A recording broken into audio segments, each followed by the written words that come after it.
रात हो गई है, आंखें बंद करके सो जाइए।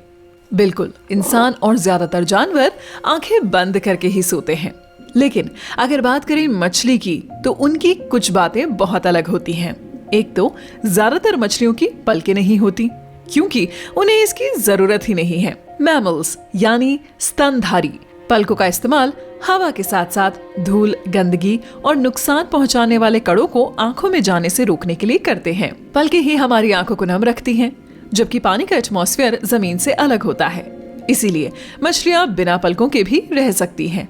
उन्हें जिस चीज की जरूरत सबसे ज्यादा होती है वो है गलफड़े।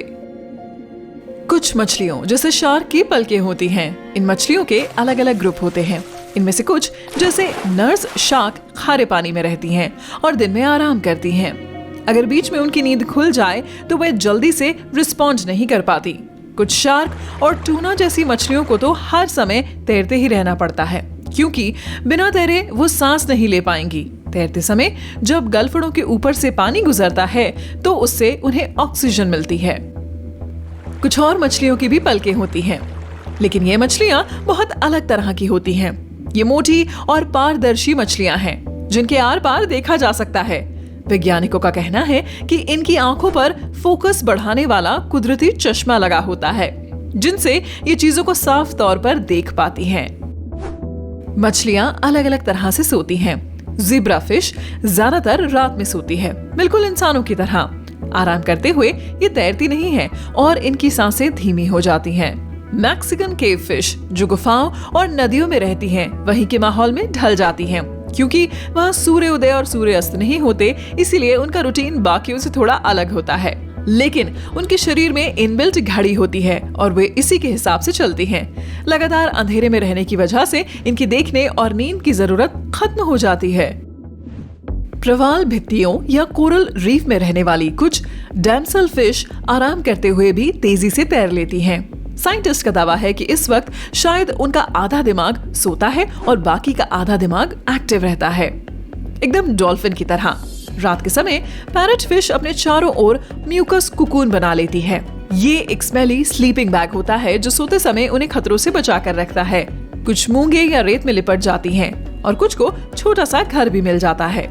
लेमन शार्क समुद्र के रेतीले तल पर ही पड़ी रहती है। कुछ को तैरते हुए ही रहना पड़ता है, क्योंकि तैरते समय वे मुंह से पानी लेकर गलफड़ों से बाहर निकालती हैं। वे इसी तरह सांस ले पाती हैं। लेकिन आमतौर पर सोते समय ज्यादातर मछलियां मूवमेंट नहीं कर पाती। इनके आसपास जो भी हो रहा है उस पर रिस्पॉन्ड भी ज्यादा नहीं करती। सांस धीमी हो जाती है। मछली को गंध की भी बहुत अच्छी समझ होती है। इससे उन्हें शिकारियों से बचने, एक दूसरे को पहचानने, खुद की सुरक्षा और भोजन तलाशने में मदद मिलती है। तैरते समय इन्हें मनुष्यों की गंध बिल्कुल अच्छी नहीं लगती। मछली पूरे शरीर से स्वाद चख सकती हैं। उनकी टेस्ट बड्स सिर्फ जीभ पर नहीं बल्कि होठों और शरीर के दूसरे हिस्सों पर भी होती हैं। ये टेस्ट बड्स तभी काम करती हैं जब उनमें नमी हो और क्योंकि ये हमेशा पानी से घिरी रहती हैं। बिना मुंह खोले भी आसपास ब्रेकफास्ट, लंच और डिनर का पता लगाना आसान हो जाता है। कुछ जेलीफिश इंसानों जितनी भी बड़ी हो सकती हैं, लेकिन इनसे बड़ी मछलियां जैसे लायंस मेन जेलीफिश, इनकी लंबाई लगभग 120 फीट होती है। बेहद बड़ी स्क्विड की आंखें धरती के सभी जानवरों से बड़ी होती हैं। 11 इंच की आंखें और लेंस किसी संतरे जितने बड़े होते हैं। बाकी शरीर भी बहुत बड़ा होता है। इनका वजन लगभग 450 किलो और लंबाई 26 फीट तक हो सकती है। कुछ वैज्ञानिकों का मानना है कि इनका आकार इससे भी बड़ा हो सकता है, लगभग 46 फीट तक। कुछ समुद्री सांप त्वचा से सांस लेते हैं, वहीं एक सिर के ऊपरी हिस्से से सांस लेता है।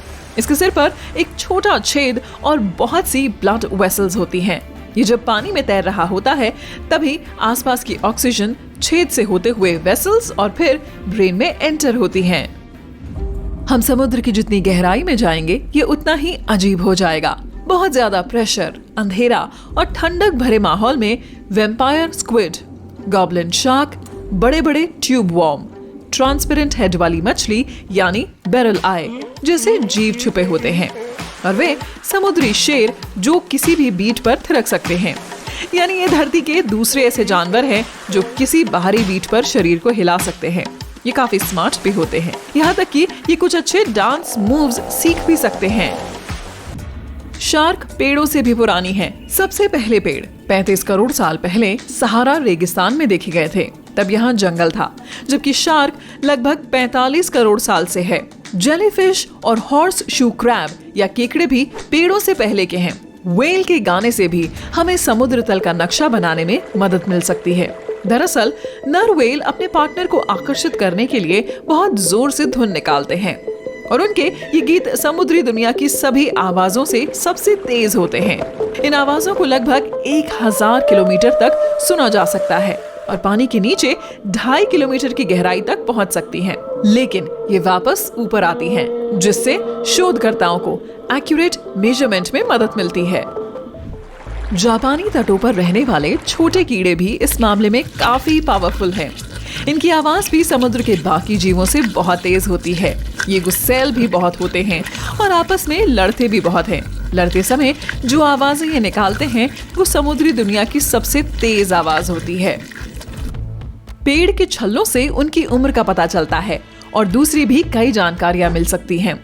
ऐसा ही कुछ सफेद व्हेल के साथ भी है। आमतौर पर ये आर्कटिक में समुद्रों और महासागरों में मिलती है। इनका जीवन करीब 50 साल का होता है और जैसे जैसे उम्र बढ़ती है इनका रंग भी बदलता रहता है। शुरू में नीला स्लेटी और बाद में ये सफेद हो जाता है। इनके दांतों में लाखों नर्व होती हैं। इन्हीं से ये खाना खाते हैं और एक दूसरे से बात भी करते हैं। लेकिन इनके दांतों पर भी समय के साथ परतें चढ़ती रहती हैं। इसी से इनकी उम्र, अब तक के जीवन और यहाँ तक कि खान पान का भी पता चलता है। ब्लू व्हेल के बच्चे ग्रोइंग फेज में रोज 90 किलो तक वजन गेन कर सकते हैं, खासकर पहले साल में। विकास पूरा होने के बाद वे 1600 किलोमीटर की दूरी तक सुन सकते हैं और 32 किलोमीटर हर घंटे की स्पीड से तैर सकते हैं। ग्लास ऑक्टोपस महासागर में बेहद कम देखे जाते हैं। ये ज्यादातर ट्रॉपिकल और सब ट्रॉपिकल रीजन्स में रहते हैं। ये गहराई में रहते हैं, जिसे ट्वाइलाइट जोन कहा जाता है। ये 3280 फीट से भी गहरा होता है। ऐसे ही कुछ दूसरे पारदर्शी जीव भी होते हैं, जैसे कॉम्ब जेली और ग्लास फ्रॉग्स यानी मेंढक ग्लास ऑक्टोपस के आर पार देखा जा सकता है। इनके पाचन तंत्र, ऑप्टिक नर्व, बेलन के आकार की आंखें ट्रांसपेरेंट स्किन से आराम से दिख जाती हैं। पिंक सी थ्रू फैंटेशिया भी सी क्यूकम्बर का ही एक ग्लास वर्जन है। ये खतरे और शिकारियों को भगाने के लिए लाइट यानी बायोल्यूमिनेंस इस्तेमाल करते हैं। समुद्र में ऐसे बहुत छोटे छोटे जीव हैं जो किसी मल्टी स्टेज रॉकेट जैसे लगते हैं। ये कई सेगमेंट में बटे होते हैं, जिनमें पेट और टेंटिकल्स भी शामिल हैं। चींटियों की तरह ही ये भी ग्रुप में रहते हैं और जो भी काम करते हैं एक साथ मिलकर करते हैं। व्हेल शार्क दुनिया की सबसे बड़ी मछली है। शार्क और व्हेल में बहुत सी चीजें कॉमन होती हैं। दोनों का साइज एक से बढ़कर एक होता है। इनकी लंबाई 40 फीट और वजन लगभग 18,000 किलो तक हो सकता है, यानी लगभग 5 हिप्पो के बराबर। पिकॉक मेंटिस श्रिम्प कैंडी के रंग का एक समुद्री जीव है जो पैरा बैंगनी प्रकाश डिटेक्ट कर सकता है। उनके पास रंग को रिसीव करने वाले 16 कोन होते हैं, जबकि हमारे पास सिर्फ 3 ही हैं। फ्रॉग फिश भी रंग बदल सकती है, लेकिन शिकारियों से बचने के लिए नहीं, बल्कि शिकार से छिपने के लिए। उनके दांत नहीं होते, इसलिए वे खाना काटकर या चबाकर नहीं खाते, बल्कि सीधे निगल जाते हैं। एक समुद्री कीड़ा भी होता है, जिसके शरीर में कई शाखाएं होती हैं, जो हर एक नीचे जाकर खत्म होती हैं। अजीब बात यह है कि शाखा का हर एक सिरा खुद ही सिर और आंखें विकसित कर लेता है। दुनिया के सबसे बड़े जीव समुद्र में रहते हैं। हम बड़े बड़े कवकों और पेड़ों की बात नहीं कर रहे हैं, बल्कि ऑस्ट्रेलियाई तट के ग्रेट बैरियर रीफ के बारे में बता रहे हैं।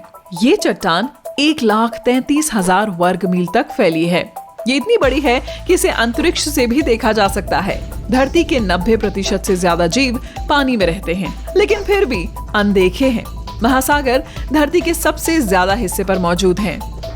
हमारे महासागर गर्मी के लिए चुंबक का काम करते हैं। इनका वातावरण गर्मी को बाहर नहीं जाने देता, इसीलिए ये सारी ऊर्जा कहीं ना कहीं तो जाएगी, यानी ये सीधे महासागरों में पहुंचती है। इसी वजह से पिछले कुछ दशकों में समुद्र का तापमान बहुत बढ़ गया है। धरती की 90% ज्वालामुखी एक्टिविटी या विस्फोट समुद्र में ही होते हैं।